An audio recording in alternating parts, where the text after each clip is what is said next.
ನಮಸ್ಕಾರ ವೀಕ್ಷಕರೇ, ಇಟ್ಗೆ ಹೇಮಂತ್ ಯೂಟ್ಯೂಬ್ ಚಾನಲ್ಗೆ ಮತ್ತೊಮ್ಮೆ ನಿಮಗೆಲ್ಲ ಸ್ವಾಗತ. ನಾನು ನಿಮ್ಮ ಗೆಳೆಯ ಹೇಮಂತ್. ನೀವು ನೋಡ್ತಾ ಇದ್ದೀರಾ ಓರೆ ನ್ಯೂಸ್. ಕರ್ನಾಟಕದ 14 ಕ್ಷೇತ್ರಗಳ ಎರಡನೇ ಹಂತದ ಮತದಾನ ನಾಳೆ ನಡೆಯುತ್ತಿದೆ. ಈ ಎರಡನೇ ಹಂತದ ಮತದಾನದಲ್ಲಿ 14 ಉತ್ತರ ಕರ್ನಾಟಕ ಲೋಕಸಭಾ ಕ್ಷೇತ್ರಗಳ ಪೈಕಿ ಕಳೆದ 2019ರ ಚುನಾವಣೆಯಲ್ಲಿ 14ಕ್ಕೆ 14 ಲೋಕಸಭಾ ಕ್ಷೇತ್ರಗಳನ್ನು ಬಿಜೆಪಿ ಜಯಗಳಿಸಿತ್ತು. ಆದರೆ ಖಂಡಿತವಾಗಲೂ ಈ ಬಾರಿ ಬಿಜೆಪಿಗೆ ಅಂತ ವಾತಾವರಣ ಇಲ್ಲ. ಈ ಬಾರಿ ಕೆಲವೊಂದು ಲೋಕಸಭಾ ಕ್ಷೇತ್ರಗಳಲ್ಲಿ ಬಿಜೆಪಿ ಸೋಲನ್ನು ಕಾಣಬಹುದು ಅಂತಕ್ಕಂಥ ಚರ್ಚೆಗಳು ನಡೀತಾ ಇದ್ದಾವೆ.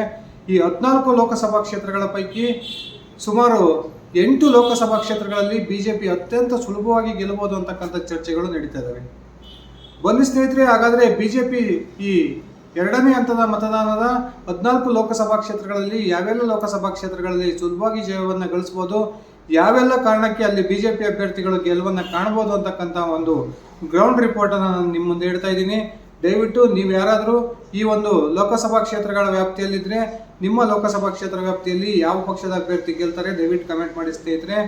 ಅದಕ್ಕಿಂತ ಮುಂಚೆ ನೀವೇನು ನನ್ನ ಇಟ್ಗೆ ಹೇಮಂತ್ ಯೂಟ್ಯೂಬ್ ಚಾನಲ್ಗೆ ಸಬ್ಸ್ಕ್ರೈಬ್ ಮಾಡ್ಕೊಂಡಿಲ್ಲ ಅಂದರೆ ದಯವಿಟ್ಟು ಸಬ್ಸ್ಕ್ರೈಬ್ ಮಾಡಿಕೊಂಡು ಬೆಲ್ ಬಟನನ್ನು ಕ್ಲಿಕ್ ಮಾಡಿ.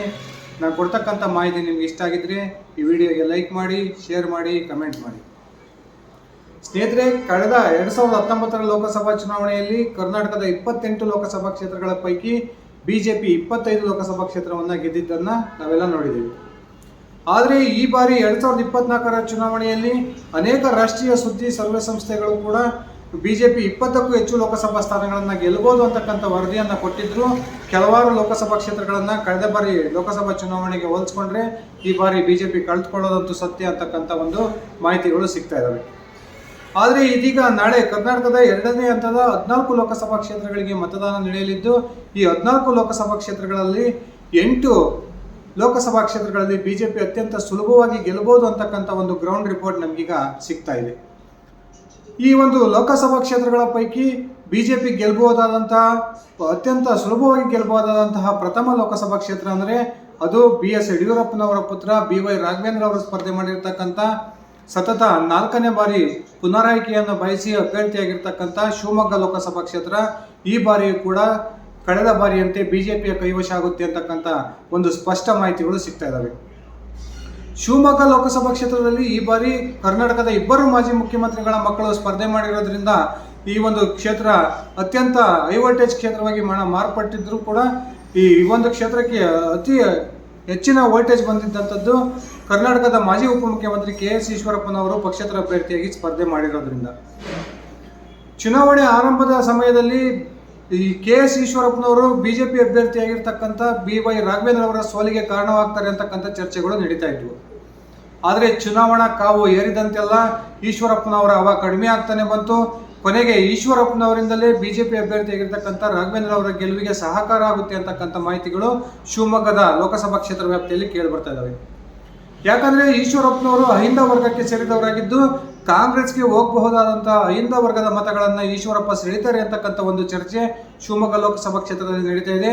ಇನ್ನು ಕಾಂಗ್ರೆಸ್ನ ಅಭ್ಯರ್ಥಿಯಾಗಿ ಸ್ಪರ್ಧೆ ಮಾಡಿರ್ತಕ್ಕಂಥ ಬಂಗಾರಪ್ಪನವರ ಪುತ್ರಿ ಶಿವರಾಜ್ ಕುಮಾರ್ ಅವರ ಶ್ರೀಮತಿ ಆಗಿರ್ತಕ್ಕಂಥ ಗೀತಾ ಶಿವರಾಜ್ ಕುಮಾರ್ ಅವರಿಗಿರ್ತಕ್ಕಂಥ ರಾಜಕೀಯ ಅನನುಭವ ಕೂಡ ಇಲ್ಲಿ ಕಾಂಗ್ರೆಸ್ಗೆ ಬಹುದೊಡ್ಡ ತೊಡಕಾಗಿ ಮಾರ್ಪಟ್ಟಿದೆ.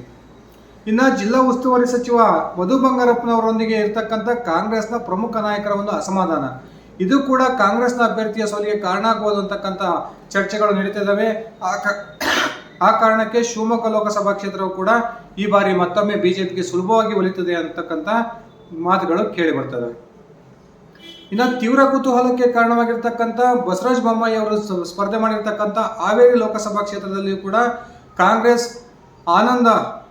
ಕಾಂಗ್ರೆಸ್ ಒಬ್ಬ ಹೊಸ ಅಭ್ಯರ್ಥಿಗೆ ಮಣೆಯನ್ನು ಹಾಕಿದೆ. ಆದರೆ ಈ ಒಂದು ಹಾವೇರಿ ಲೋಕಸಭಾ ಕ್ಷೇತ್ರದಲ್ಲಿ ಕಾಂಗ್ರೆಸ್ನ ವಿಧಾನಸಭಾ ಕ್ಷೇತ್ರದ ಶಾಸಕರೇ ಹೆಚ್ಚಾಗಿದ್ದರೂ ಕೂಡ ಈ ಬಾರಿ ಮೋದಿಜಿ ಅವರ ಅಲೆ ಹಾಗೂ ಬಸವರಾಜ ಬೊಮ್ಮಾಯಿ ಅವರಿಗಿರ್ತಕ್ಕಂಥ ಉತ್ತಮವಾದ ಹೆಸರಿನಿಂದ ಬಸವರಾಜ ಬೊಮ್ಮಾಯಿ ಅವರು ಸುಲಭವಾಗಿ ದಡವನ್ನು ಸೇರ್ತಾರೆ. ಆ ಮೂಲಕ ಹಾವೇರಿ ಕೂಡ ಮತ್ತೊಮ್ಮೆ ಬಿಜೆಪಿಯ ಕೈವಶ ಆಗುತ್ತೆ ಅಂತಕ್ಕಂಥ ಮಾಹಿತಿಗಳು ಬರ್ತಾ ಇದ್ದಾವೆ. ಇಲ್ಲಿರ್ತಕ್ಕಂಥ ಕುರುಬ ಮತದಾರರು ಹೆಚ್ಚಿನ ಸಂಖ್ಯೆಯಲ್ಲಿದ್ದರೂ ಕೂಡ ಈ ಈಶ್ವರಪ್ಪನವರ ಫ್ಯಾಕ್ಟರಿ ಅಲ್ಲಿಗೆ ಕೆಲಸ ಮಾಡೋದಿಲ್ಲ ಅಂತಕ್ಕಂಥ ಮಾತುಗಳು ಕೇಳಿಬರ್ತಾ ಇದ್ದಾವೆ. ಈ ಬಸವರಾಜ ಬೊಮ್ಮಾಯಿ ಅವರು ಸರ್ವ ಜನಾಂಗದೊಂದಿಗೆ ಹೊಂದಿರತಕ್ಕಂಥ ಉತ್ತಮವಾದ ಸಂಬಂಧ, ಬಿಜೆಪಿ ನಾಯಕರು ಆ ಒಂದು ಕ್ಷೇತ್ರದಲ್ಲಿ ಕೈಗೊಂಡಿರ್ತಕ್ಕಂಥ ವ್ಯವಸ್ಥಿತವಾದ ಚುನಾವಣಾ ಪ್ರಚಾರ ಇಲ್ಲಿ ಮತ್ತೊಮ್ಮೆ ಬಿಜೆಪಿಯನ್ನ ಗೆಲ್ಲಿಸುತ್ತೆ ಅಂತಕ್ಕಂಥ ಮಾತುಗಳು ಕೂಡ ಕೇಳಿ ಬರ್ತಾ ಇದಾವೆ. ಆ ಕಾರಣಕ್ಕೆ ಹಾವೇರಿ ಕೂಡ ಮತ್ತೊಮ್ಮೆ ಬಿಜೆಪಿಯ ಕೈವಶ ಆಗ್ಬೋದು ಅಂತಕ್ಕಂಥ ಚರ್ಚೆಗಳು ನಡೀತಾ ಇದಾವೆ. ದಿಂಗಾಲೇಶ್ವರ ಸ್ವಾಮೀಜಿಗಳ ಸ್ಪರ್ಧೆಯಿಂದ ತೀವ್ರ ಕುತೂಹಲವನ್ನು ಕೆಳಿಸಿದ್ದಂತಹ ಹುಬ್ಬಳ್ಳಿ ಧಾರವಾಡ ಲೋಕಸಭಾ ಕ್ಷೇತ್ರದಲ್ಲಿ ಕೇಂದ್ರ ಸಚಿವ ಪ್ರಹ್ಲಾದ್ ಜೋಶಿ ಅವರು ಬಿಜೆಪಿ ಅಭ್ಯರ್ಥಿಯಾಗಿದ್ದರೆ, ಕಾಂಗ್ರೆಸ್ ಕುರುಬ ಜನಾಂಗಕ್ಕೆ ಸೇರಿದಂತಹ ವಿನೋದ್ ಅಸೋಟಿ ಅಂತಕ್ಕಂಥ ಒಬ್ಬ ಯುವ ಮುಖಂಡನಿಗೆ ಮಣೆಯನ್ನು ಹಾಕಿದೆ. ಕೊನೆಗೆ ದಿಂಗಾಲೇಶ್ವರ ಶ್ರೀಗಳು ಚುನಾವಣೆಯ ಸ್ಪರ್ಧೆಯಿಂದ ಹಿಂದೆ ಸರಿದರು. ಕೊನೆಗೆ ತಾನು ಕಾಂಗ್ರೆಸ್ನ ಅಭ್ಯರ್ಥಿ ಪರವಾಗಿ ದಿಂಗಾಲೇಶ್ವರ ಸ್ವಾಮಿಗಳು ಪ್ರಚಾರವನ್ನು ಮಾಡ್ತಾರೆ ಅಂತಕ್ಕಂಥ ಮಾತುಗಳು ಕೇಳಿ ಬರ್ತಾ ಇದ್ವು. ಆದರೆ ದಿಂಗಾಲೇಶ್ವರ ಶ್ರೀಗಳ ಒಂದು ಉದ್ದೇಶ ಇರತಕ್ಕಂಥದ್ದು ಪ್ರಹ್ಲಾದ್ ಜೋಶಿ ಅವರನ್ನ ಸೋಲಿಸೋದು ಅಂತಕ್ಕಂಥ ಒಂದು ಉದ್ದೇಶವನ್ನು ಇಟ್ಕೊಂಡಿದ್ರು ಕೂಡ ದಿಂಗಾಲೇಶ್ವರ ಶ್ರೀಗಳು ಈ ಕ್ಷಣದವರು ಕೂಡ ಬಹಿರಂಗವಾಗಿ ಕಾಂಗ್ರೆಸ್ ಪರವಾಗಿ ಪ್ರಚಾರವನ್ನು ಮಾಡದೇ ಇರತಕ್ಕಂಥದ್ದು. ಹಾಗೂ ಪ್ರಹ್ಲಾದ್ ಜೋಶಿ ಅವರು ತನ್ನ ಸಂಸತ್ ಸದಸ್ಯನಾಗಿ ಗೆದ್ದಿರ್ತಕ್ಕಂಥ ಅವಧಿಯಲ್ಲೆಲ್ಲ ಕೈಗೊಂಡಿರ್ತಕ್ಕಂಥ ಅತ್ಯುತ್ತಮ ಒಂದು ಅಭಿವೃದ್ಧಿ ಕಾರ್ಯಗಳು ಇವರಿಗೆ ಬಹುದೊಡ್ಡ ಒಂದು ಸಹಕಾರವನ್ನು ಈ ಬಾರಿ ಗೆಲುವಿಗೆ ನೀಡ್ತವೆ ಅಂತಕ್ಕಂಥ ಮಾತುಗಳು ಕೇಳಿ ಬರ್ತಾ ಇದ್ದಾವೆ. ಹಾಗೇನೆ ನೇಹಾ ಹಿರೇಮಠ ಅವರ ಒಂದು ಹತ್ಯೆಯ ನಂತರ ಆ ಒಂದು ಹುಬ್ಬಳ್ಳಿ ಧಾರವಾಡ ಲೋಕಸಭಾ ಕ್ಷೇತ್ರದ ಸಂಪೂರ್ಣ ಚಿತ್ರಣವೇ ಬದಲಾಗಿದೆ. ಈ ಒಂದು ಕ್ಷೇತ್ರದಲ್ಲಿ ಏನು ಈ ಬಾರಿ ಪ್ರಹ್ಲಾದ್ ಜೋಶಿ ಅವರಿಗೆ ಟಫ್ ಆಗುತ್ತೆ ಅಂತಕ್ಕಂಥ ಮಾತುಗಳು ಕೇಳಿ ಬರ್ತಿದ್ವು. ಯಾವಾಗ ನೇಹಾ ಹಿರೇಮಠ ಅವರ ಹತ್ಯೆ ಆಯಿತು, ಅದಾದ ನಂತರ ಅಲ್ಲಿರ್ತಕ್ಕಂಥ ಪರಿಸ್ಥಿತಿ ಬದಲಾಗಿ ಈಗ ಪ್ರಹ್ಲಾದ್ ಜೋಶಿ ಅವರು ಕೂಡ ಮತ್ತೊಮ್ಮೆ ಸುಲಭವಾಗಿ ಗೆಲುವನ್ನು ಕಾಣ್ತಾರೆ ಅಂತಕ್ಕಂಥ ಮಾತುಗಳು ಕೇಳಿ ಬರ್ತವೆ. ಹಾಗೇನೆ SC ಮೀಸಲು ಲೋಕಸಭಾ ಕ್ಷೇತ್ರವಾಗಿರ್ತಕ್ಕಂಥ ವಿಜಯಪುರ ಲೋಕಸಭಾ ಕ್ಷೇತ್ರದಲ್ಲಿ ಬಿಜೆಪಿ ತನ್ನ ಹಾಲಿ ಸಂಸದ ಮಾಜಿ ಕೇಂದ್ರ ಸಚಿವ ರಮೇಶ್ ಜಿಗಜಿಣಗಿ ಅವರಿಗೆ ಟಿಕೆಟ್ ಅನ್ನು ಕೊಟ್ಟಿದೆ. ಕಾಂಗ್ರೆಸ್ ರಾಜು ಅಲ್ಗೂರಿಗೆ ಅವರಿಗೆ ಟಿಕೆಟ್ ಅನ್ನು ಕೊಟ್ಟರು ಕೂಡ ರಮೇಶ್ ಜಿಗಜಿಣಗಿ ಅವರಿಗೆ ಆ ಕ್ಷೇತ್ರದಲ್ಲಿರ್ತಕ್ಕಂಥ ಬಿಗಿಯಾದ ಹಿಡಿತ, ಅವ್ರು ಕೈಗೊಂಡಿರ್ತಕ್ಕಂಥ ಅಭಿವೃದ್ಧಿ ಕಾರ್ಯಗಳು ಹಾಗೂ ಮೋದಿಜಿಯವರ ಅಲೆ ಈ ಒಂದು ರಮೇಶ್ ಜಿಗಜಿಣಗಿ ಅವರ ಗೆಲುವಿಗೆ ಅತ್ಯಂತ ದೊಡ್ಡ ಸಹಕಾರವನ್ನು ನೀಡುತ್ತಾ ಇದೆ ಅಂತಕ್ಕಂಥ ಮಾತುಗಳು ಕೇಳಿ ಬರ್ತಾ ಇದ್ದಾವೆ. ಈ ವಿಜಯಪುರ ಲೋಕಸಭಾ ಕ್ಷೇತ್ರ ವ್ಯಾಪ್ತಿಯಲ್ಲಿ ಕಾಂಗ್ರೆಸ್ನ ನಾಯಕರಲ್ಲಿರ್ತಕ್ಕಂಥ ಅಸಮಾಧಾನ ಕೂಡ ರಾಜು ಅಲ್ಗೂರ್ ಅವರ ಸೋಲಿಗೆ ಕಾರಣ ಆಗುತ್ತೆ ಅಂತಕ್ಕಂಥ ಚರ್ಚೆಗಳು ನಡೀತಾ ಇದ್ದಾವೆ. ಇನ್ನು ಈ ಒಂದು ವಿಜಯಪುರ ಲೋಕಸಭಾ ಕ್ಷೇತ್ರ ವ್ಯಾಪ್ತಿಯಲ್ಲಿ ಪ್ರತಿಯೊಬ್ಬ ಕಾರ್ಯಕರ್ತರನ್ನು ಕೂಡ ಗುರುತಿಸಿ ಮಾತನಾಡ್ತಕ್ಕಂಥ ಒಂದು ಕೆಪಾಸಿಟಿ ರಮೇಶ್ ಜಿಗಜಿಣಗಿ ಅವರಿಗೆ ಇದೆ ಅಂತಕ್ಕಂಥ ಮಾತುಗಳು ಕೇಳಿ ಬರ್ತಾ ಇದ್ದಾವೆ. ಅದಷ್ಟೇ ಅಲ್ಲದೆ ಇದು ರಮೇಶ್ ಜಿಗಜಿಣಗಿ ಅವರ ಕೊನೆಯ ಚುನಾವಣೆ ಅಂತ ಒಂದು ಭಾವನೆಯನ್ನು ಇಟ್ಕೊಂಡು ಆ ಒಂದು ಕ್ಷೇತ್ರದ ಮತದಾರರ ಈ ಕೊನೆಯ ಚುನಾವಣೆಯಲ್ಲಿ ಮತ್ತೊಮ್ಮೆ ರಮೇಶ್ ಜಿಗಜಿಣಗಿ ಅವರನ್ನ ಆರಿಸಿ ಕಳಿಸೋಣ ಅಂತಕ್ಕಂಥ ಒಂದು ಲೆಕ್ಕಾಚಾರಕ್ಕೆ ಬಂದಿದ್ದಾರೆ ಅಂತಕ್ಕಂಥ ಮಾತುಗಳು ಕೇಳಿ ಬರುತ್ತಿರೋದ್ರಿಂದ ಈ ಬಾರಿ ವಿಜಯಪುರ ಲೋಕಸಭಾ ಕ್ಷೇತ್ರದಲ್ಲಿ ಕೂಡ ಮತ್ತೊಮ್ಮೆ ಬಿಜೆಪಿ ಅಭ್ಯರ್ಥಿಯಾಗಿರ್ತಕ್ಕಂಥ ರಮೇಶ್ ಜಿಗಜಿಣಗಿ ಅವರು ಸುಲಭವಾಗಿ ಗೆಲ್ಲಬಹುದು ಅಂತಕ್ಕಂಥ ಮಾತುಗಳು ಕೇಳಿ ಬರ್ತವೆ.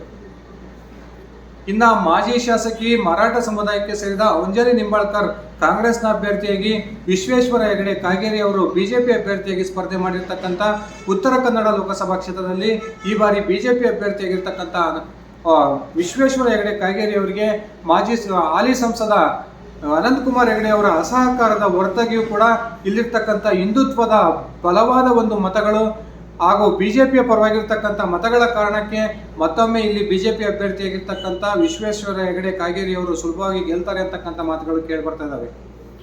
ಈಗಾಗಲೇ ಯಲ್ಲಾಪುರದ ಶಾಸಕ ಬಿಜೆಪಿಯ ಶಾಸಕರಾಗಿರ್ತಕ್ಕಂಥ ಶಿವರಾಮ್ ಹೆಬ್ಬಾರ್ ಅವರು ಕಾಂಗ್ರೆಸ್ ಅಭ್ಯರ್ಥಿಯ ಪರವಾಗಿ ಕೆಲಸ ಮಾಡ್ತಿದ್ರು ಕೂಡ ಈ ಒಂದು ಲೋಕಸಭಾ ಕ್ಷೇತ್ರದಲ್ಲಿ ಬಿಜೆಪಿಗೆ ಇರ್ತಕ್ಕಂಥ ಸಂಘಟನಾ ಶಕ್ತಿ ಹಾಗೂ ಬಿಜೆಪಿಯ ವ್ಯವಸ್ಥಿತವಾದ ಪ್ರಚಾರದಿಂದ ಈ ಒಂದು ಉತ್ತರ ಕನ್ನಡ ಲೋಕಸಭಾ ಕ್ಷೇತ್ರದಲ್ಲಿ ಕೂಡ ಎಲ್ಲ ಒಂದು ಅಸಮಾಧಾನದ ಹೊರತಾಗಿಯೂ ಕೂಡ ಮತ್ತೊಮ್ಮೆ ವಿಶ್ವೇಶ್ವರ ಹೆಗಡೆ ಕಾಗೇರಿ ಅವರಿಗೆ ಗೆಲ್ಲೋದ್ರ ಮೂಲಕ ಈ ಉತ್ತರ ಕನ್ನಡ ಲೋಕಸಭಾ ಕ್ಷೇತ್ರವು ಕೂಡ ಅತ್ಯಂತ ಸುಲಭವಾಗಿ ಬಿಜೆಪಿಯ ಕೈವಶ ಆಗುತ್ತೆ ಅಂತಕ್ಕಂಥ ಚರ್ಚೆಗಳು ಕೇಳಿಬರ್ತಾ ಇದ್ದಾವೆ. ಇನ್ನು ಕಳೆದ ವಿಧಾನಸಭಾ ಚುನಾವಣೆಯಲ್ಲಿ ಕಾಂಗ್ರೆಸ್ನ ಶಾಸಕರು ಹೆಚ್ಚಾಗಿ ಆಯ್ಕೆಯಾಗಿರ್ತಕ್ಕಂಥ ಗಡಿನಾಡು ಬಳ್ಳಾರಿಯ ಲೋಕಸಭಾ ಕ್ಷೇತ್ರದಲ್ಲಿ ಈ ಬಾರಿ ಅತ್ಯಂತ ಕುತೂಹಲವನ್ನು ಕೆರಳಿಸಿದೆ. ಬಿಜೆಪಿಯಿಂದ ಪ್ರಭಾವಿ ಮುಖಂಡ ಮಾಜಿ ಸಚಿವ ಬಿ ಶ್ರೀರಾಮುಲು ಸ್ಪರ್ಧೆ ಮಾಡಿದರೆ, ಕಾಂಗ್ರೆಸ್ನಿಂದ ಶಾಸಕ ತುಕಾರಾಂ ಅವರು ಸ್ಪರ್ಧೆ ಮಾಡಿದ್ದಾರೆ. ಆ ಕಾರಣಕ್ಕೆ ಕಳೆದ ವಿಧಾನಸಭಾ ಚುನಾವಣೆಯ ಒಂದು ಮತಗಳಿಕೆಯನ್ನು ಬಿಜೆಪಿಯಾಗಿ ಕಾಂಗ್ರೆಸ್ ಅನ್ನು ಹೋಲಿಸಿಕೊಂಡ್ರೆ ಈ ಬಾರಿ ಕಾಂಗ್ರೆಸ್ನ ಅಭ್ಯರ್ಥಿ ತುಕಾರಾಂ ಅವರು ಸುಲಭವಾಗಿ ಗೆಲ್ಲಬಹುದು ಅಂತಕ್ಕಂಥ ಮಾತುಗಳು ಮೊದಲು ಕೇಳಿ ಬರ್ತಾ ಇದ್ವು. ಆದರೆ ಇದೀಗ ಬದಲಾದಂತಹ ಪರಿಸ್ಥಿತಿಯಲ್ಲಿ ಆ ಬಳ್ಳಾರಿ ಲೋಕಸಭಾ ಕ್ಷೇತ್ರದಲ್ಲಿ ಮೋದಿಜಿ ಅವರ ಪರವಾಗಿರ್ತಕ್ಕಂಥ ಗಾಳಿ ಬಹುದೊಡ್ಡ ಒಂದು ಮಟ್ಟದಲ್ಲಿ ಬೀಸ್ತಾ ಇದೆ ಅಂತಕ್ಕಂಥ ಚರ್ಚೆಗಳು ನಡೀತಿದ್ದಾವೆ. ಹಾಗೆ ಶ್ರೀರಾಮುಲು ಅವರು ತಾನು ಏನು ಜನಪ್ರತಿನಿಧಿಯಾಗಿ ಆಯ್ಕೆಯಾಗಿರ್ತಕ್ಕಂಥ ಸಂದರ್ಭದಲ್ಲೆಲ್ಲ ಕೈಗೊಂಡಿರ್ತಕ್ಕಂಥ ಒಂದು ಅಭಿವೃದ್ಧಿ ಕಾರ್ಯಗಳು ಹಾಗೂ ಕಾರ್ಯಕರ್ತರೊಂದಿಗೆ ಮತದಾರರೊಂದಿಗೆ ಶ್ರೀರಾಮುಲು ಅವರು ಸ್ಪಂದಿಸ್ತಕ್ಕಂಥ ರೀತಿಯಿಂದ ಈ ಬಾರಿಯ ಬಳ್ಳಾರಿಯ ಲೋಕಸಭಾ ಕ್ಷೇತ್ರ ವ್ಯಾಪ್ತಿಯ ಮತದಾರರು ಬಹುತೇಕ ಶ್ರೀರಾಮುಲು ಅವರ ಕೈ ಹಿಡಿತಾರೆ. ಆ ಮೂಲಕ ಶ್ರೀರಾಮುಲು ಅವರು ಕಳೆದ ವಿಧಾನಸಭಾ ಚುನಾವಣೆಯಲ್ಲಿ ಸೋತಿದ್ದಂಥ ಸೇಡನ್ನು ತೀರಿಸಿಕೊಂಡು ಈ ಬಾರಿ ಸಂಸತ್ ಸದಸ್ಯರಾಗಿ ಆಯ್ಕೆಯಾಗುವುದು ಬಹುತೇಕ ಖಚಿತ ಅಂತಕ್ಕಂಥ ಮಾತುಗಳು ಬಳ್ಳಾರಿ ಲೋಕಸಭಾ ಕ್ಷೇತ್ರ ವ್ಯಾಪ್ತಿಯಲ್ಲಿ ಕೇಳಿಬರ್ತಾ ಇದ್ದಾವೆ. ಹಾಗೇನೆ ಮಾಜಿ ಮುಖ್ಯಮಂತ್ರಿ ಜಗದೀಶ್ ಶೆಟ್ಟರ್ ಅವರು ಬಿಜೆಪಿ ಅಭ್ಯರ್ಥಿಯಾಗಿ, ಸಚಿವೆ ಲಕ್ಷ್ಮೀ ಹೆಬ್ಬಾಳ್ಕರ್ ಅವರ ಪುತ್ರ ಮೃಣಾಲ್ ಹೆಬ್ಬಾಳ್ಕರ್ ಅವರು ಕಾಂಗ್ರೆಸ್ನ ಅಭ್ಯರ್ಥಿಯಾಗಿ ಸ್ಪರ್ಧೆ ಮಾಡಿರ್ತಕ್ಕಂಥ ಬೆಳಗಾವಿ ಲೋಕಸಭಾ ಕ್ಷೇತ್ರದಲ್ಲಿ ಕೂಡ ಈ ಬಾರಿ ಅತ್ಯಂತ ಕುತೂಹಲವನ್ನು ಮೂಡಿಸಿದೆ. ಬಹುತೇಕ ಲಕ್ಷ್ಮೀ ಹೆಬ್ಬಾಳ್ಕರ್ ತನ್ನ ಕಾಲಿಗೆ ಚಕ್ರ ಕಟ್ಟಿಕೊಂಡಂತೆ ಇಡೀ ಬೆಳಗಾವಿ ಲೋಕಸಭಾ ಕ್ಷೇತ್ರ ವ್ಯಾಪ್ತಿಯಲ್ಲಿ ಪ್ರಚಾರ ಕಾರ್ಯವನ್ನು ಕೈಗೊಂಡಿದ್ದಾರೆ. ಆದರೆ ಇನ್ನೊಂದು ಕಡೆ ಬಿಜೆಪಿ ಅಭ್ಯರ್ಥಿಯಾಗಿರ್ತಕ್ಕಂಥ ಜಗದೀಶ್ ಶೆಟ್ಟರ್ ಅವರ ಪರವಾಗಿ ಜಾರಕಿಹೊಳಿ ಬ್ರದರ್ಸ್ ಜಗದೀಶ್ ಶೆಟ್ಟರ್ ಅವರನ್ನ ಗೆಲ್ಲಿಸಿಕೊಳ್ಳಲೇಬೇಕು ಅಂತಕ್ಕಂಥ ಒಂದು ಪಣವನ್ನು ತೊಟ್ಟಿದ್ದು ಇವರು ಕೂಡ ಅತ್ಯಂತ ತುರುಸಿನ ಪ್ರಚಾರವನ್ನು ಕೈಗೊಂಡಿದ್ದಾರೆ.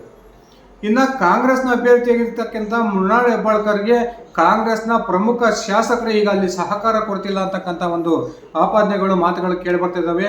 ಆ ಕಾರಣಕ್ಕೆ ಬೆಳಗಾವಿಯಲ್ಲಿ ಏನೆಲ್ಲ ಒಂದು ಸ್ಪರ್ಧೆ ಇದ್ರೂ ಕೂಡ ಕೊನೆಗೆ ಜಗದೀಶ್ ಶೆಟ್ಟರ್ ಅವರು ಸುಲಭವಾಗಿ ಸುಮಾರು 1-1.5 ಲಕ್ಷ ಮತಗಳ ಅಂತರದಿಂದ ಗೆಲ್ತಾರೆ ಅಂತಕ್ಕಂಥ ಮಾತುಗಳು ಕೂಡ ಕೇಳಿ ಬರ್ತವೆ.